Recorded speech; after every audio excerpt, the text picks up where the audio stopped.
Welcome to part 5 of the S62 swap into my E46.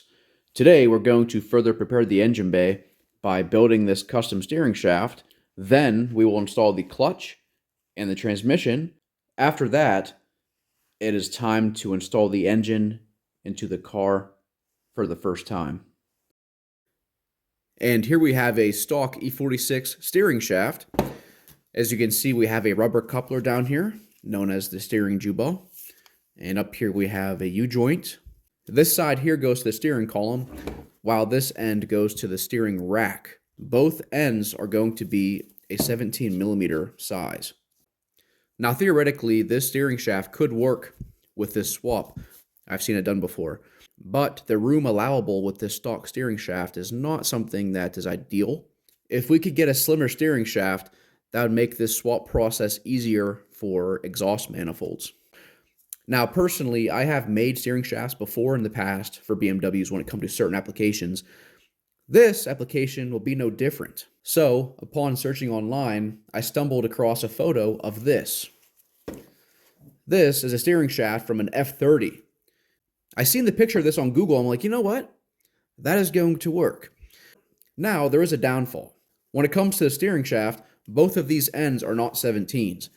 This side is, but this side is not. So it is actually easy enough to modify these steering shafts. When it comes to these segments here, you see how this is sectioned like that? These aren't machined together. They are held together with molded plastic.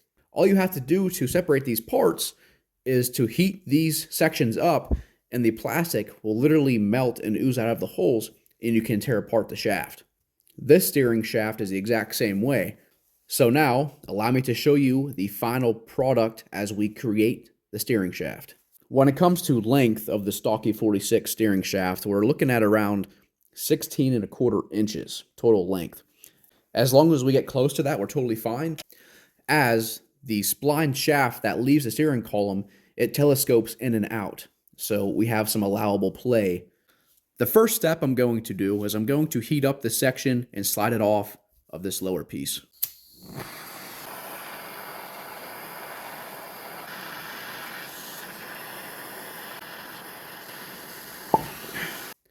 I now have the section that I removed in the table vise. I'm going to make a cut right here. I'm going to use this as my coupler.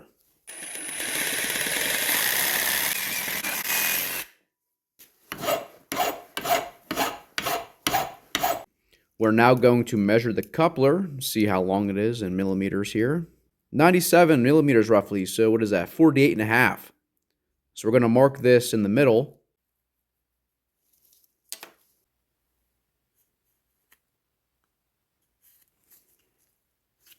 We're going to cut these down and then splice them together.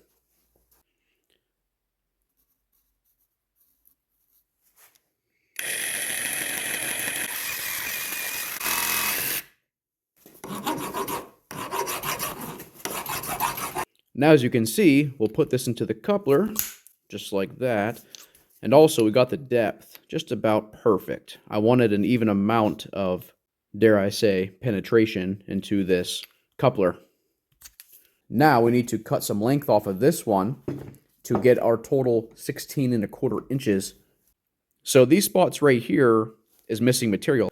I want a solid shaft within my coupler. So I'm going to right away make a cut right at this line here.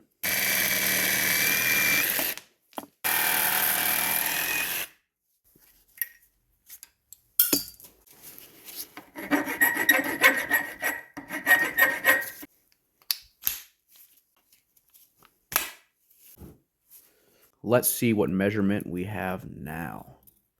Oh, that's a thing of beauty right there. Look at that. 16¼ pretty much on the dot. Okay, so now I have the parts cleaned up. During assembly, I'm going to use some thread locker. I'll be using this as a joint compound. I will also be using some of this. This is some of the best gasket maker you can buy. This is the right stuff. I absolutely love this gasket maker. I'll be using this at the very ends of the coupler and also to fill in the holes here within the coupler. I will also be using some small bolts just to clamp it all together.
And here we have our steering shaft.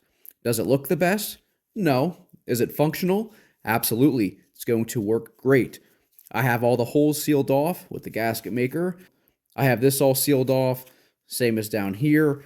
The thread locker begins curing under two conditions. It has to be under pressure and it has to be airtight. So we have both those things. We have parts fitting tightly together and we have an airtight seal inside of here. So it should cure up just fine. All the bolts are nice and tight. They also have been thread locked. We are good to go to install this onto the car.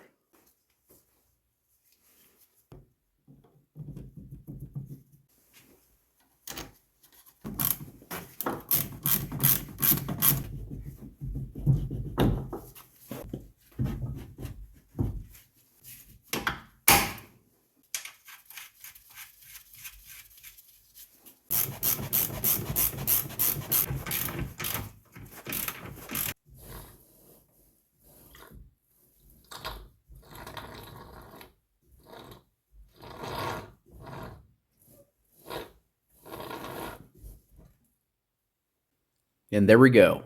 Custom steering shaft done. I'm going to install the clutch. I already have the flywheel torque down. Torque spec was 105 newton meters. FW is flywheel, and PP, haha, stands for pressure plate. That calls for 25 newton meters. On the clutch disc itself, you see this word right here, Getri Bassetti. I don't know how it's actually pronounced, but that means gearbox side. So we want that word to be facing outward and into the transmission. I have this alignment tool, which is not the proper one, but I'm going to make it work. Fits in there freaking tight. So I also had to put some heat shrink on this because it was so freaking loose in there. Oh, that's going to be fun getting out of there.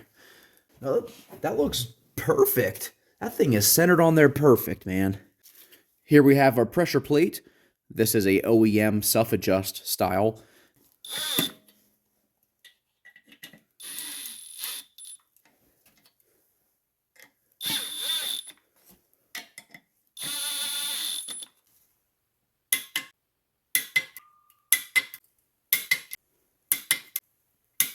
Let's get this alignment tool out of here. It is time to install the transmission onto the engine. Before installing this, there are things that I replaced, including the throwout bearing and a brand new clutch fork pivot pin. It is also wise to lubricate the input shaft so it slips into the pilot bearing easier. Doesn't take much. That's actually a little bit too much, but that's okay because I'll put it into the splines for the clutch disc, which you should also lubricate.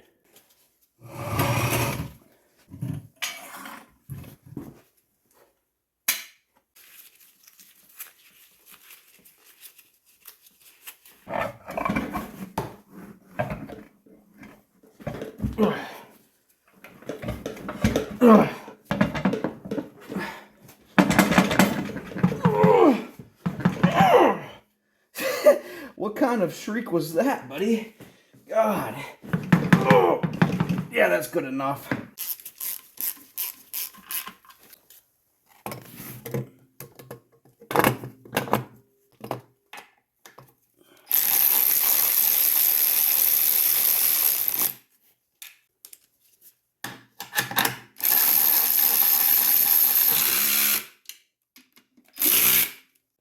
The transmission is now installed.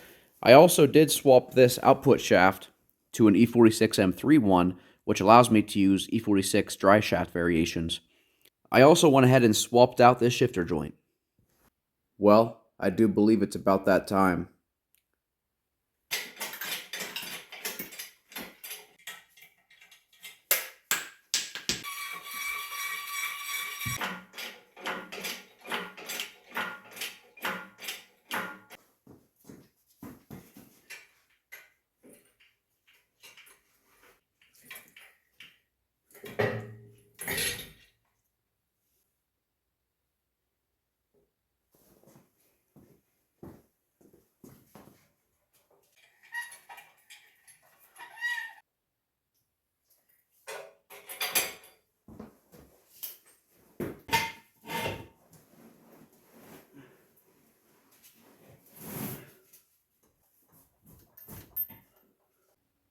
It's about 8 o'clock in the morning, and I finally got this engine seated.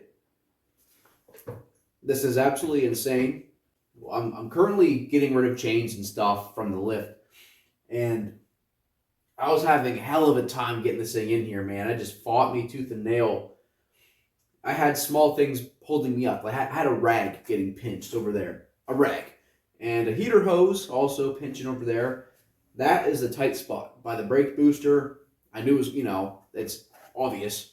But, yeah, it's in here. The engine's in the car. So I came back to the shop after that late night to actually get a better look at the engine bay. After getting the engine installed and looking at it, it wasn't fully processing because I was so beat.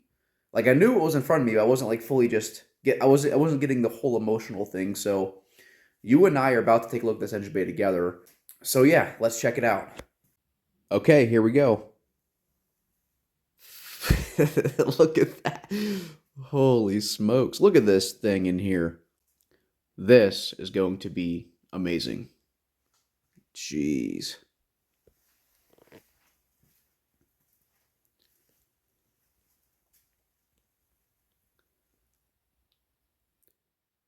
After placing the plenum up top, this just changes the entire thing for me, because now this is actually in a very abrupt realization of I'm actually doing this. This is what I envisioned, all those months ago, and oh my god, to see this in here, look at this. Seeing this in person right in front of me is just very surreal. And there we have it. We have an S62 now installed into my E46. However, there was a lot more work to be done. Cooling system, exhaust, wiring, a little bit of fuel system stuff, and other things like that. I'm hoping that you all will be joining me during this process because I am very excited now to drive this car. I will see you in part number 6. Catch you later.